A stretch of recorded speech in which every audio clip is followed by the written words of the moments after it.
ಅಂದವ. ದೆವ್ವದು ಹೂ ಓಡ ಮುಂದಕ್ಕೆ ಹೋಗ್ತಾನೆ. ಒಂದು ಹರಿಯದ ಹುಡುಗಿ ಮತ್ತೊಂದು ಗೋರಿ ಮ್ಯಾಗ ಕುಂತು ಮೊಬೈಲ್ ನೋಡಕತ್ತೇಳ್ರಿ. ಯವ್ವ ಹರಿಯದ ಹುಡುಗಿ ವಾಟ್ಸಪ್ ನೋಡ್ಕೊಂತ ಸುಡುಗಾಡಕ್ಕೆ ಕುಂದಿರ್ತೀನಿ ನೀನು. ನಿಮ್ಮಪ್ಪ ಅವು ನೋಡ್ರಿ ಒದಿತಾರೆ, ನಡಿ ಮನೆಗೆ ನಡೆ ಅಂದ. ಏನು ಮಾಡಲಿ ಅಂಕಲ್, ಒಳಗಡೆ ನೆಟ್ಟೇ ಇಲ್ಲ ಅಂದ್ಲಾಕಿ.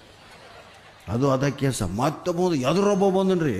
ನಿಂದ್ರೆ ಗಾಳಿ ಹಾಕಿ ಒಂದಕತ್ತೈತಿ. ಒಂದು ದೆವ್ವ, ಹೆಣ್ಣು ದೆವ್ವ ಮೊಬೈಲ್ ನೋಡಕತ್ತೈತಿ. ಹೋಗ್ಬೇಡ ಅತ್ತಾಗ. ಅವರಿಬ್ಬರು ಬಾಜುಗೋರಿನ ನಂದ್ರಿ. ಅವು ಅಲ್ಲೇ ಕುಂತವನ ಗಾಳಿಗೆ ಬಂದಿದ್ದೆ ಹಂಗೆ ಅಂದವ. ನೀವು ಖಾತ್ರಿ ಆಗಿಬಿಡ್ತೀವಿ, ಮೂರೂ ದೆವ್ವಲೆ ಸತ್ಯಲೆ ನಾನು ಅಂತೇಳಿ ಓಡಿದೆ.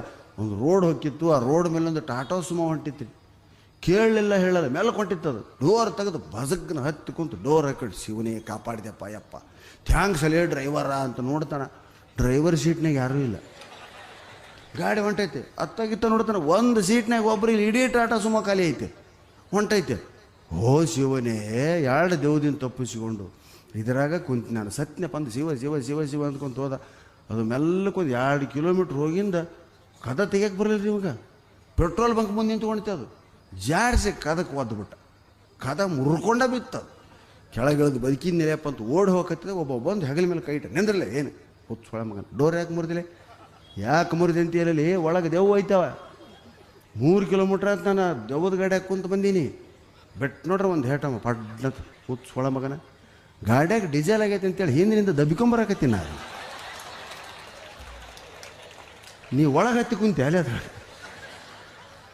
ಅದಕ್ಕೆ ಆ ಕತ್ಲದಾಗ ಅಡ್ಡಾಡೋ ಮುಂದೆ ಎಂದೂ ಅನ್ಸ್ಬೇಡ್ರಿ. ಎಲ್ಲೆಲ್ಲೆಲ್ಲಿ ದೆವ್ವನ ಅಸ್ತಿತ್ವನೇ ಇಲ್ಲ. ಇವತ್ತಿನ ಸೈನ್ಸ್ ಹುಡುಗರಿಗೆ ಎಲ್ಲ ಗೊತ್ತಿರ್ತೈತಿ, ಹೌದಾ? ನಾವೆಲ್ಲ ಹಿಂದಕ್ಕೆ ಸ್ಮಶಾನದಾಗ ದಗ್ಗಂತ ಬೆಂಕಿ ಎತ್ಕೊಂಡ್ರು, ಯಪ್ಪ ಕೊಳ್ಳಿ ದೆವ್ವಲೇ ಅಂತಿದ್ವಿ. ಅದು ಮನುಷ್ಯನ ದೇಹದ ರಂಜಕ ಅಂತಕ್ಕಂಥ ವಸ್ತು ಇಲ್ಲೇನೇ ಇರ್ತೈತೆ ಅಂತದ್ದು. ಅದು ಗಾಳಿಯಲ್ಲಿ ಬೆರೆತಾಗ ಬಗ್ ಬಗ್ ಅಂತ ಹತ್ತು ಇರ್ತೈತೆ. ಅವನ್ನ ಕೊಳ್ಳಿ ದೆವ್ವ ಅಂತಿದ್ವಿ ಅಂತ. ಆಮೇಲೆ ನಮ್ಮ ಮಾಸ್ತರು ತೋರಿಸ್ತಿದ್ರು ಅವಾಗಿನ ಕಾಲಕ್ಕೆ ಪ್ರಯೋಗಗಳು ಮಾಡಿ. ಸ್ಮಶಾನದಾಗ ಕರ್ಕೊಂಡೋಗಿ ತೋರಿಸಿದ್ರು. ನೋಡ್ರಿ ಬಗ್ ಅಂತಂತೈತೆ ನೋಡ್ರಿ, ಅದು ನೋಡಿ ಕಳ್ಳಿದೇವ ಅಂತ ಅಂಜಿಕೊಂಡು ಜನ ಸಾಯ್ತಾರೆ. ಆದರೆ ಅದು ಮನುಷ್ಯನ ದೇಹದಲ್ಲಿರ್ತಕ್ಕಂಥ ಯಾವುದೋ ಒಂದು ರಂಜಕ ಅಂತಕ್ಕಂಥದ್ದು ಹವಾಮಾನದಲ್ಲಿ ಬೆರೆತಾಗ ದಗ್ ದಗ್ ಅಂತ ಆರಿ ಹೋಗತ್ತೆ. ಅದನ್ನು ಕೊಳ್ಳಿದ್ದೇವ ಅಂತೀವಿ.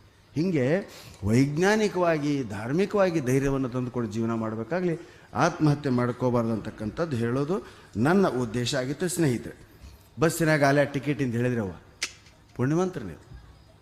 ಪಾಪ ಇವು ನಿಂತು ಸಹಿತ ಸೀಟ್ ಸಿಗೋಲ್ಲ ಗಂಡ್ಮಕ್ಳಿಗೆ, ಹೌದಲ್ಲ? ಎಷ್ಟೋ ಮಂದಿ ನಡ್ಕೊಂತ ಹೊಂಟಾರ್ರಿ. ಈಗ 3 ದಿನ ಆಕತ್ತೆ ಬುತ್ತಿ ಕಟ್ಟಿಕೊಡು, ನಾನು ಗಂಗಾವತಿಗೆ ಹೋಗ್ಬೇಕು, ಗದಿಗೆ ಬರ್ಬೇಕಂತ ಅವು ಪಾಪ. ಆದರೂ ಗಂಡ ಹೇಳ್ತಿ ಸೀಟ್ನಾಗ ಕುಂತರು ಕಂಡಕ್ಟರ್ ಬಂದ, ಕಂಡಕ್ಟ್ರೆ ಟಿಕೆಟ್ ಟಿಕೆಟ್ ಟಿಕೆಟ್ ಅಂತ. ಆಕೆಗೆ ಟಿಕೆಟ್ ಇಲ್ಲ. ಈತಿಗವ್ವ ಬಿಡಯಪ್ಪ, ಅದು ಯಾಕೆ ಗಂಡಸ, ಅದಕ್ಕೆ ಯಾಕೆ ಟಿಕೆಟು? ನನ್ನ ಜೊತೆ ಕುಂತೈತಲ್ಲ ಅದು ಅದಕ್ಕೆ ತೊಗೊಂತ ಬಿಡ, ಅದೇನು ಗಂಡಸ ನಡೀತೈತೆ. ಈ ಲೆಕ್ಕಕ್ಕೆ ಬಂದ್ವಿ ನಾವು ಪರಿಸ್ಥಿತಿ. ಅದಕ್ಕೆ ಜೀವನದಲ್ಲಿ ಪ್ರತಿಯೊಂದನ್ನು ಹಾಸ್ಯವಾಗಿ ತೊಗೊಂಡ್ರೆ ಭಾಳ ದಿವಸ ಬದುಕ್ತೀವಿ, ಇಲ್ಲಿಲ್ಲಂದ್ರೆ ಜಲ್ದಿ ಸಾಯ್ತೀವಿ. ನಕ್ಕಾವ ಗೆದ್ದಾವ. ಈ ಕಾರ್ಯಕ್ರಮಕ್ಕೆ ಸ್ವಾಮಿಗಳು ಫೋನ್ ಮಾಡಿದಾರೆ. ಯಾರಲ್ಲ? ದಡೇಶ್ವರ ಮಠರು. ಅವರು ನಾವು ಭಾಳ ಹಳೆ ಸ್ನೇಹ. ಅರುಣ್ ಕುಲಕರ್ಣಿ ನರೇಗಲ್ ಕಾರ್ಯಕ್ರಮದ ದತ್ತ ಜಯಂತಿ ಅಂದ್ಬೇಕು. ಅವ್ರು ಈ ಕಾರ್ಯಕ್ರಮದ ಫೋನ್ ಮಾಡಿ ಎಲ್ಲ ವ್ಯವಸ್ಥೆ ಮಾಡಿದ್ರು. ನಮ್ಗೆ ಕೆಲವು ಹಳ್ಳಿಯವರ ಫೋನ್ ಮಾಡ್ತಾರೆ, ಪ್ರಾಣೇಶನ್ ಫೋನ್ ಅಂತಾಗೈತೆ ಬಿಡ. ಹಲೋ, ಹೇಳಪ್ಪ, ನಮ್ಮೂರಿಗೆ ಬರ್ಬೇಕ್ರಿ. ಯಾವ ಊರು? ಯಾವ ಊರು ಅಂಬಕ್ಕೆ ಏನೈತ್ರಿ? ಮತ್ತು ಎಲ್ಲರೂ ನಿಮ್ಮನ್ನು ಬೈಸ್ಯಾರ, ಬರ್ಬೇಕ್ರಿ. ಬರ್ತೀನಲ್ಲೇ, ಯಾವ ಊರು, ಏನೈತೆ ಅಂಬಕ್ಕೆ ಏನೈತ್ರಿ? ಮತ್ತು ನಮ್ಮ ಊರಾಗ ಎಲ್ಲರೂ ನಿನ್ನ ಕರ್ಸಂತಾರ್ರಿ. ಟಿವ್ಯಾಗ ಯೂಟ್ಯೂಬ್ನಾಗ ನೋಡ್ತಾರಲ್ರಿ, ಮತ್ತು ಬರ್ಬೇಕ್ರಿ. ಬರ್ತೀನೋ, ಏನೈತೆ ಏನಂಬಕ್ಕೆ ಏನೈತ್ರಿ? ಮತ್ತು ನೀವು ಬರ್ಬೇಕಾ ಅಷ್ಟೇ ರೀ, ಮತ್ತು ಬೇರೆ ಎಲ್ಲಿಂದ? ಥೋಲೇ ಯಾರಲ್ಲ ನೀನು? ಯಾರಂಬಕ್ಕೆ ಏನೈತ್ರಿ? ಮತ್ತು ನಾನು ಇಲ್ಲೇ ಮತ್ತು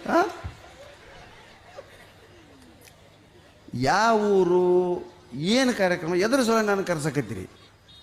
ಎದಕ್ಕಂಬಕ್ಕೆ ಏನೈತ್ರಿ? ಮತ್ತು ನೀವು ಎಲ್ಲ ಕಡೆ ಓದ್ತಾರೆ, ಮತ್ತು ನಮ್ಮೂರಿಗೆ ಯಾಕೆ ಬರಂಗಿಲ್ಲ ರೀ? ಊದ್ಸೊಳ ಮಗನೇ, ಬರ್ತೀನಲ್ಲಿ. ಯಾರಿಗಾರ ಬಗಲಾಗಾರಿಗೆ ಫೋನ್ ಕೊಡು. ಇಲ್ಲ ನನಗೆ ಮಾತಾಡಂತೇಳಿ ರೀ ಎಲ್ಲರೂ. ಎಂದು ಬರ್ಬೇಕು ಬರ್ಬೇಕಂಬಕ್ಕೆ ಏನೈತ್ರಿ? ಮತ್ತು ನಾವು ಇನ್ನು ಎಲ್ಲರೂ ಮೀಟಿಂಗ್ ಕಲಿತಾರೆ ರೀ, ಕಲ್ತು ಮತ್ತು ಬರ್ಬೇಕನ್ನಕತ್ತಾರೆ. ಏನೈತೆ ಅಂಬಕ್ಕೆ ಏನೈತ್ರಿ? ಮತ್ತು ನೀವು ಅರ್ಧ ತಾಸು ಹಿಂಗಾರಿ